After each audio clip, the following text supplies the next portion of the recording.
আসসালামু আলাইকুম প্রিয় শিক্ষার্থীবৃন্দ, কেমন আছো তোমরা? আশা করছি আল্লাহর রহমতে ভালো আছো, সুস্থ আছো। আমিও আলহামদুলিল্লাহ ভালো ও সুস্থ আছি।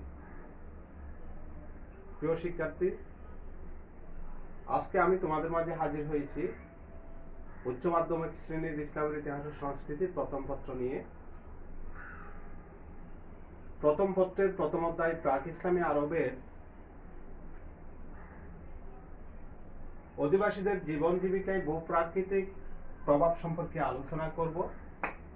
গত ক্লাসে আমি তোমাদের মাঝে আলোচনা করেছিলাম ভূপ্রকৃতির বৈশিষ্ট্য অনুসারে আরবের অধিবাসীদেরকে কয়টি ভাগে বিভক্ত করা যায় সে সম্পর্কে আলোচনা করেছিলাম। তাহলে চলো আজকের অনলাইন শ্রেণী কার্যক্রমে আমরা চলে যাই। আরব অধিবাসীদের জীবন জীবিকায় ভূপ্রাকৃতিক প্রভাব কেমন ছিল? আরব উপদ্বীপ একটি বৈচিত্র্যময় উপদ্বীপ।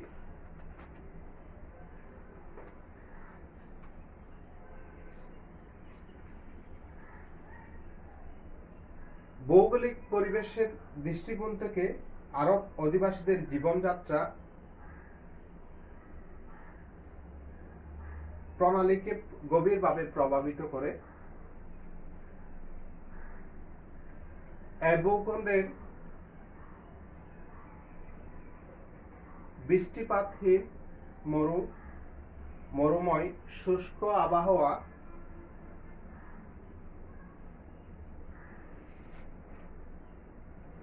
বালুকাময় ধুধু মরুভূমি প্রভৃতি প্রতিকূল ভৌগোলিক পরিবেশের সাথে সংগ্রাম করে মরুবাসী বেদুইনগণ একদিকে যেমন রূপ দুঃসাহসী সৈনিক জাতি হিসেবে পরিণত হয়েছে, অপরদিকে তারা ধৈর্যশীল, কষ্ট সহিষ্ণু, পরিশ্রমী হয়ে উঠেছে।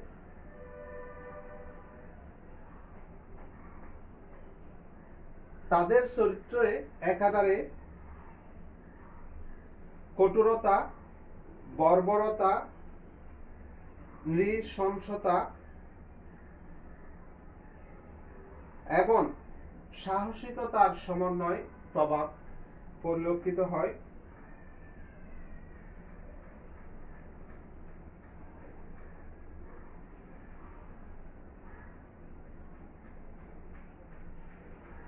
মরুভূমির প্রচন্ড সাইমুম ঝড়, প্রখর উত্তাপ, রুদ্রদগ্ধ বালুকা, উন্মুক্ত লো হাওয়া, রুক্ষ পর্বতমালা, কণ্টকাকীর্ণ বৃক্ষাদি তাদেরকে সংগ্রামশীল করে তুলেছে। আরব অধিবাসীদের পশুচারণ, পশুপালন তাদের প্রধান পেশা হলেও তাদের খাদ্যাভাব দেখা দিলে তারা পণ্যবাহী কাফেলায় হামলা চালাতো কিংবা পার্শ্ববর্তী এলাকায় লুটতরাজ করে তারা জীবন জীবিকা চালাতো।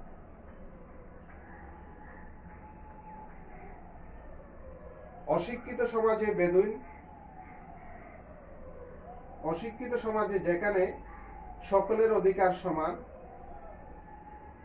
সেখানে অধিকারের সীমারেখা সম্বন্ধে পরিষ্কার জ্ঞান না থাকলেও দ্বন্দ্ব কলহের সূত্রপাত হওয়া অস্বাভাবিক ছিল না। আরবদের যুদ্ধ বিগ্রহ এই কলহের প্রতিচ্ছবি। লুণ্ঠন, তৎপরতা, রাহাজানি, খুন খারাপি তাদের মধ্যে দূষণীয় ছিল না।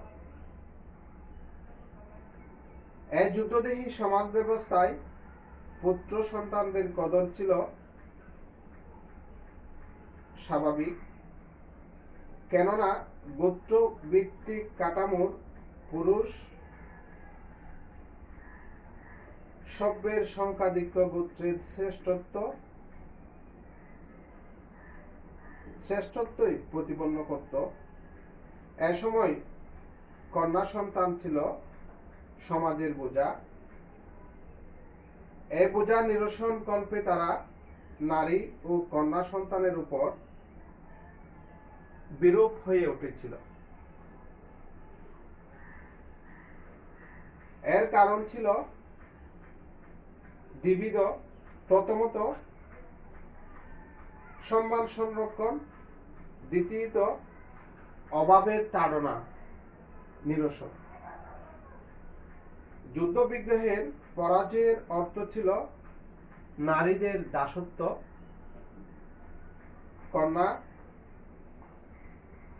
সন্তান বৃদ্ধি মানে অনাহার বা অর্ধাহার। এই ছিল অধিকাংশ আরববাসীদের ধারণা। প্রিয় শিক্ষার্থী,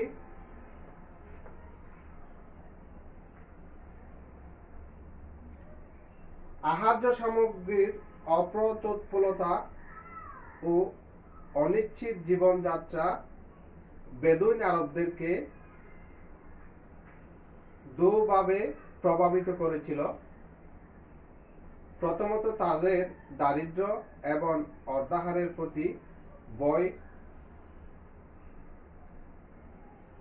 বংশবৃদ্ধির অনুকূল না হওয়ায় স্ত্রীদের প্রতি ততটা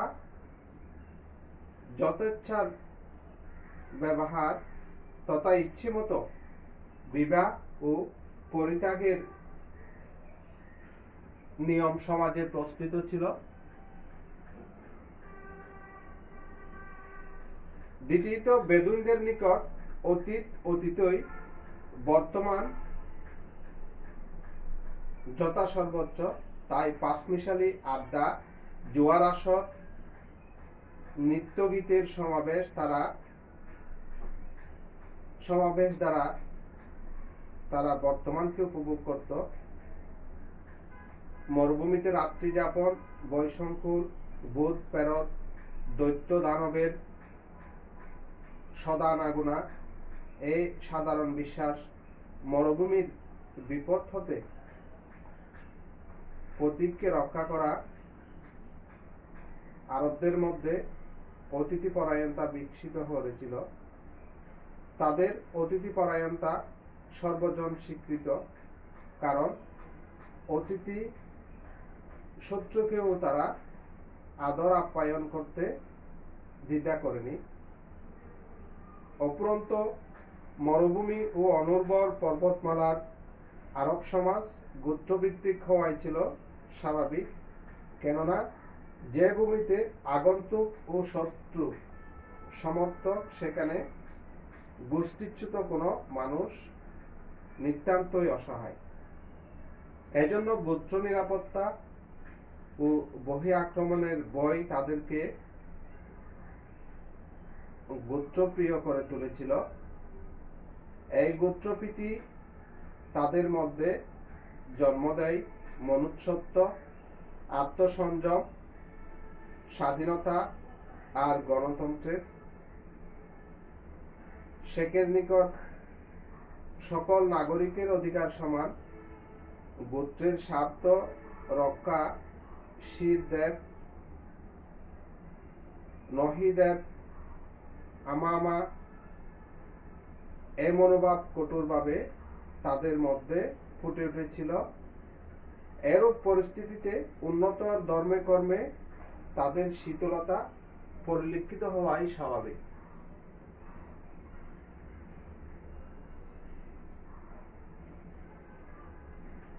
প্রিয় শিক্ষার্থী, আরব ভূখণ্ডের পরিবেশ, খাদ্য ও পানীয় জলের অভাব, নির্দিষ্ট চলাচলের পথ না থাকায় বৈদেশিক আক্রমণের হাত থেকে আরববাসীরা সবসময় নিরাপদ থেকেছে। ঐতিহাসিক পিকেহিটি বলেন, শতাব্দীর পর শতাব্দী ধরে অধিবাসীরা এই কারণেই বৈদেশিক আধিপত্য থেকে মুক্ত ছিল। ভৌগোলিক প্রভাবের কারণে শহরবাসী আরব ও মরুবাসী বেদুইনদের মধ্যে আত্মসচেতনতাবোধ ও কাব্যিক চেতনার উন্মেষ ঘটে। আরববাসীরা ছিল কাব্যের প্রতি অধিক মাত্রায় অনুরক্ত। গীতির কাব্য রচনা, সাহিত্য চর্চায় আরবদের অপূর্ব সৃজনশীলতার পরিচয় পাওয়া যায়। আরব কবিগণ ভৌগোলিক পরিবেশ যে কাব্য রচনা করত তা সংযত, অদম্য সাহসিকতা, বীরত্ব, গোত্রপ্রীতি ও প্রেম সম্পর্কিত। ঐতিহাসিক পিকেইটি বলেন, কবিতার প্রতি আরবদের মতো বিশ্বের আর কোনো জাতির মানুষই বোধহয় সাহিত্যশীলের জন্য এত উৎসাহ শ্রদ্ধার প্রকাশ ঘটায়নি, এবং লেখ্য ও গদ্য ভাষায় তারা এভাবে প্রভাবিত হয়নি। মূলত আরব ভূখণ্ডের ভূপ্রাকৃতিক পরিবেশ, ভৌগোলিক পরিবেশ এবং অধিবাসীদের চরিত্র এমন বৈশিষ্ট্য ছিল বলেই তারা ইসলাম গ্রহণের প্রতি অতি অল্পকালের মধ্যে ব্যবসা বাণিজ্য, শিল্প সাহিত্য, সভ্যতা ও সংস্কৃতিতে সমৃদ্ধ হয়ে একটি নতুন জাতি গড়ে তোলে, যার দৃষ্টান্ত ইতিহাসে বিরল। প্রিয় শিক্ষার্থী, এই ছিল আরব অধিবাসীদের জীবন জীবিকায় ভূপ্রাকৃতিক প্রভাব। আজ এতটুকুই। এই পর্যন্ত সবাই ভালো থাকবে।